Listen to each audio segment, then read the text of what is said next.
அனைவருக்கும் காலை வணக்கம். இன்னைக்கு வெள்ளிக்கிழமை நவம்பர் 14ஆம் தேதி.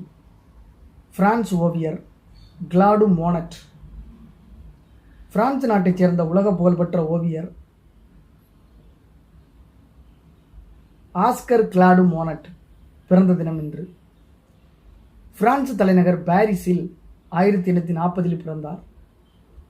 புத்திசாலி மாணவன்தான், ஆனாலும் வகுப்பறைக்குள் அடைந்து கிடப்பது கசந்தது.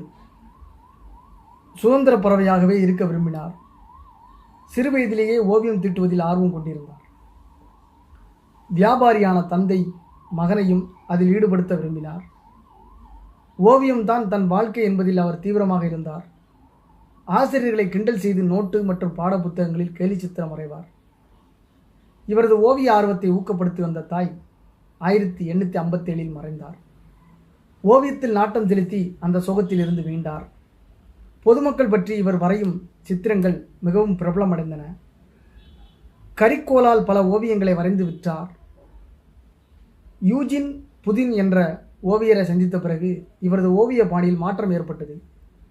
ஆயில் பெயிண்ட், இயற்கை ஓவியங்கள் வரையும் நுட்பங்களை புதின் இவருக்கு கற்றுத்தந்தார். பிரான்ஸில் ஒரு மிகப்பெரிய ஓவியர் கிளாடு மோனட் இருந்திருக்கிறார் அப்படின்றது ஒரு வரலாற்று செய்தி. 1840 19ஆம் நூற்றாண்டோட இறுதி பகுதியில் நடுப்பகுதியில் பிறந்திருக்கிறாரு. டாவின்சி ஓவியம் நம்ம கேள்விப்பட்டிருக்கோம். அவர் எந்த நாட்டுக்காரன்னு எனக்கு இது வரைக்கும் தெரியல. ஆனால் பிரான்ஸில் பாரிஸில் ஒரு ஓவியர், ஒரு பெயிண்டர்,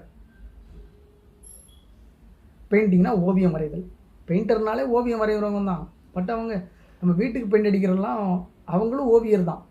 ஏன்னா சரியாக வடிவம் அடிப்படையில் வர்ணம் பூசுகிறார்கள், அவ்வளோதான். அவங்களுக்கு புதிது புனையும் தன்மை குறைவாக இருக்கலாம், அதற்கான நேரம் கூட இல்லாமல் இருக்கலாம் பணி நிமித்தமாக. அதனால் ஏற்கனவே செய்ததை செய்ய சொல்வதை இருக்கின்ற வடிவத்துக்கு வர்ணம் பூசுகிறார்கள். அவர்களும் பெயிண்டர் தான், ஓவியம் வரைவர்களும் பெயிண்டர் தான். சிலப்பதிகாரத்தில் கூட கோவலனை ஒரு பெயிண்டராக கூட கருதுகிறாங்க, ஒரு ஓவியரா அப்படின்னு கூட கருதுகிறாங்க. இருக்குது, கற்பனை இருக்குது. அதனால தான் இதை நம்ம ஒப்பீடு செய்கிறோம். இயற்கை ஓவியங்கள் வரையும் நுட்பங்களை புதினவருக்கு கற்றுக் கொடுத்தார். இராணுவ பணியாற்ற அல்ஜீரியாவுக்கு சென்றார். நோய்வாய்ப்பட்டதால் 2 ஆண்டுகளில் பிரான்ஸ் திரும்பினார். பிரபல ஓவியர்களின் பாணியை பின்பற்றி வரவதில் இவருக்கு உடன்பாடு கிடையாது.